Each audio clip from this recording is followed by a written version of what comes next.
السلام علیکم۔ جیسے کہ ہم نے پہلے ٹاپک میں بات کی تھی کہ اللہ کی رحمت سے ہمیں مایوس نہیں ہونا چاہیے، اور کوئی بھی اگر گناہ سرزد ہو جائے تو توبہ کا دروازہ کھلا ہے، اور اللہ سے ہمیں معافی کی امید رکھنی چاہیے کہ اللہ جو ہے وہ معاف کرنے والا اور درگزر کرنے والا ہے۔ اور جب اللہ یہ خود فرماتا ہے کہ مجھے تمہیں سزا دے کے کیا ملے گا، تو اس کا مطلب یہ ہوا کہ وہ معاف کرنا چاہتا ہے اگر ہم توبہ کی طرف جائیں، یعنی ہم اللہ سے رجوع کریں، معافی کے طلبگار ہوں ہم، تو اللہ جو ہے وہ معاف کرنے والا ہے، اسے ہمیں سزا دے کے کچھ حاصل نہیں ہوگا۔ وہ چاہتا ہے کہ ہم توبہ کریں اور وہ ہمیں معاف فرماتے۔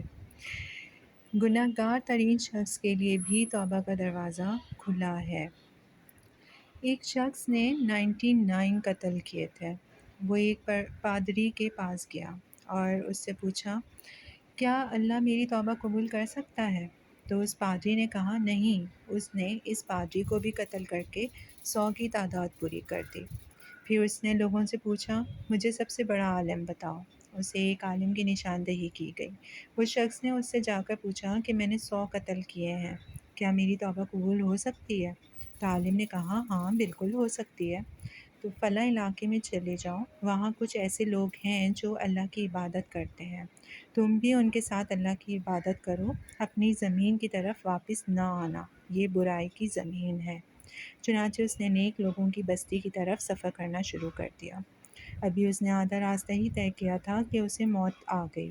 اس کی روح قبض کرنے کے لیے رحمت کے فرشتے اور عذاب کے فرشتے دونوں ہی آ گئے۔ اب ان کے درمیان جھگڑا شروع ہو گیا۔ رحمت کے فرشتے نے کہا کہ وہ تو توبہ کر کے پوری توجہ سے اللہ کی طرف آ رہا تھا۔ عذاب کے فرشتے بولے، اس نے کبھی بھلائی کا کام ہی نہیں کیا۔ تو ان فرشتوں کے مابین تکرار جاری تھی کہ ایک فرشتہ آدمی کی شکل میں آیا۔ انہوں نے اسے اپنا حکم بنا لیا۔ اس نے فیصلہ دیا کہ دونوں بستیوں کے درمیان مسافت کو ناپ لیا جائے، یعنی میجر کر لیا جائے، اس نے کتنا راستہ طے کیا اور کتنا راستہ باقی رہ گیا۔ تو ان دونوں علاقوں میں سے جس سے یہ شخص زیادہ قریب ہے وہی اس کا جو ہے وہ فیصلہ ہوگا، یا مطلب وہی اس جو ہے اس سے پتہ چلے گا کہ اسے رحمت کے فرشتے نے لے کے جانا ہے یا پھر عذاب کے فرشتے نے۔ چنانچہ پیمائش کی گئی تو انہوں نے زمین کو زیادہ قریب پایا جس کی طرف وہ جا رہا تھا۔ وہ کس کی طرف جا رہا تھا؟ نیکی کی بستی میں جا رہا تھا، نیک لوگوں کی بستی میں جا رہا تھا، یعنی نیک لوگوں کی زمین پہ جا رہا تھا۔ چنانچہ اسے رحمت کے فرشتوں نے اپنے قبضے میں لے لیا، یعنی فیصلہ ہو گیا کہ وہ نیک لوگوں کی بستی کے قریب تھا، تو اس وجہ سے رحمت کے فرشتوں نے اسے اپنے قبضے میں لے لیا۔ گناہ گار ترین شخص کے لیے بھی توبہ کا دروازہ کھلا ہوتا ہے۔ اللہ تعالیٰ ہر ایک کی توبہ قبول فرماتا ہے، بشرطیکہ کہ توبہ خالص ہونی چاہیے، اور اس کی بھی 3 شرطیں ہیں۔ پہلی یہ کہ اس گناہ کو وہ چھوڑ دے، اگر وہ توبہ کر رہے ہیں کسی گناہ سے تو وہ اس گناہ کو چھوڑ دے۔ دوسری یہ کہ وہ اس گناہ پر نادم ہو، یعنی وہ شرمسار ہو، اسے جو ہے گلٹ فیل ہو کہ اس نے یہ گناہ کیا ہے۔ تیسری یہ کہ وہ پختہ ارادہ کر لے کہ آئندہ کبھی یہ گناہ نہ کرے گا، یعنی وہ دوبارہ ایسا گناہ نہیں کرے گا۔ یہ نہیں کہ آج آپ نے توبہ کر لیا اور کل آپ نے دوبارہ سے وہ گناہ کر لیا کہ میں تو پھر سے دوبارہ سے توبہ کر لوں گا، تو ایسا نہیں ہونا چاہیے، بلکہ آپ یہ جو ہے فائنل ڈیسیجن لیجئے اس بات کا کہ آپ نے یہ گناہ دوبارہ سے نہیں کرنا ہے۔ اگر گناہ کا تعلق کسی دوسرے آدمی سے ہے تو وہ ان شرطوں کے ساتھ صاحب حق کا حق ادا کرے۔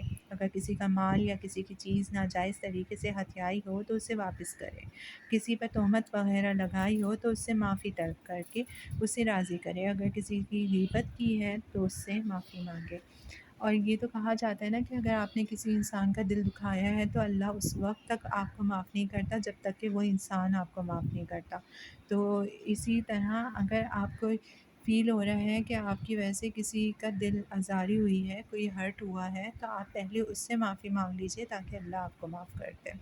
تو اس طرح سے ہمیں یہ پتہ چلتا ہے کہ اگر گناہ کیا جاتا ہے یا گناہ ہو جاتا ہے، گناہ تو ہو جاتے ہیں، سرزد ہو جاتے ہیں، تو اللہ تعالیٰ کے حضور اگر ہم جو ہے اس گناہ کی معافی طلب کریں یا توبہ کریں تو اللہ جو ہے وہ ہمیں معاف کر دیتا ہے، لیکن اس کی ہمارے پاس 3 شرائط ہیں کہ ہمیں وہ گناہ چھوڑنا ہے، ہمیں اس گناہ کا گلٹ فیل ہوا تو بات ہے، اور اگر جو ہے ہم یہ پختہ ارادہ کر لیں کہ وہ گناہ ہم دوبارہ نہیں کریں گے، تب جا کے ہماری یہ توبہ قبول ہوتی ہے۔